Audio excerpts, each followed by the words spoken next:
Soomaali waa dad sharaf leh ama dad sharaf jecel. Soomaali waa dad geesiyiin ah. Soomaali waa dad wadaniyiin ah san u yiraahdo. Soomaali waa dad islaan dhab ah oo difaacanaya diintooda xaq ah difaacanaya.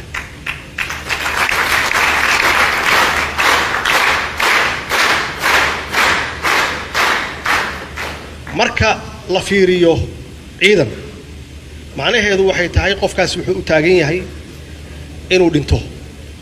waxa siixdeen inaad dalkiina u dhimataan yaad siixdeen. kulligeena haddaan nahay dad wadaniyiin ah oo patriotiga qof walba waa inuu saxiixo. guushu waxay ku jirtaa oo markaad ciidan aragto oo sidaan oo kale u nidaamsan waxaad ku qiyaasaysaa guushiisa. inta badan raggii ciidamada loo tababarna waa fadhiyaan. waxaad ku qiyaasaysaa koow discipline ciidankaas uu leeyahay. ciidankaas adkaanshaha uu leeyahay uu adag yahay dhibku uu adag yahay. ciidankaas akhlaaqda uu leeyahay iyo kala dambeynta uu leeyahay. ciidankaas intuu gaajo u adkaysan karo.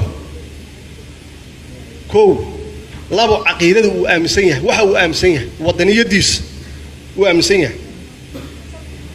wuxuu aaminsan yahay xaalad hadda aan ku jirno haddii aan aaminno dalkeena inuu xor yahay waa soo marnay gumaysi oo waa ka horeen dalkan gumaysi intuu gumaysi ku jiray waa ogeen dalku wuxuu ku jiray kadib dalku markuu xor noqdayna 30 sano waa aragnay quruxda dalku uu leeyahay iyo midnimada dadku leeyihiin.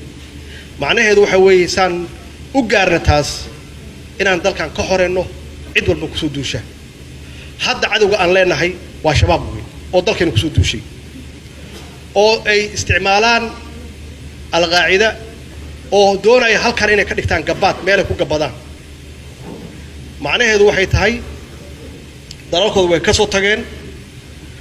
dalalkooda burburka waa u soo diideen. dadkooda dhimashada waa u soo diideen.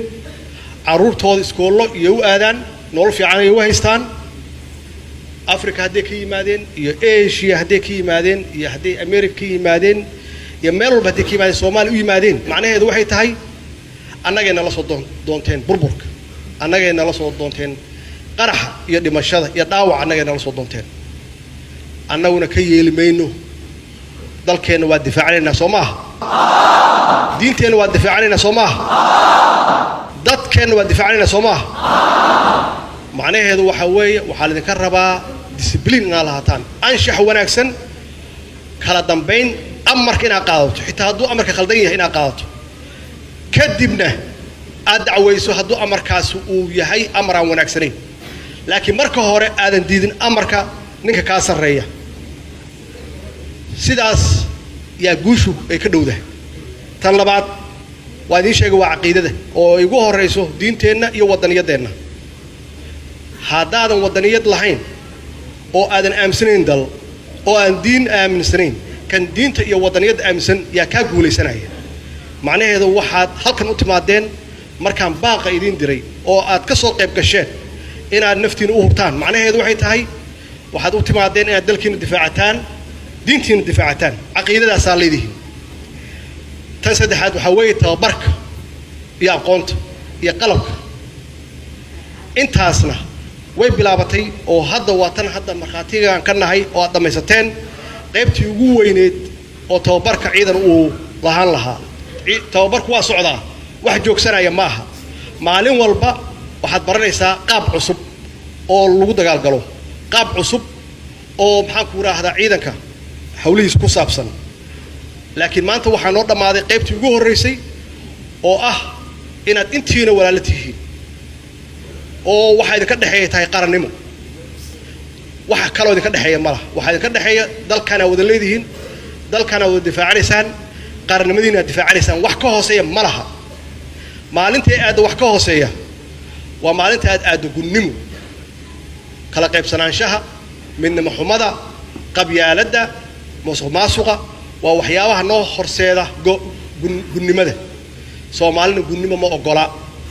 waxa caalamku hadda nooga horeeyo oo naloo caawinayo hadday noqoto ciidan hadday noqoto dhaqaale oo lagu bixinayo amisom.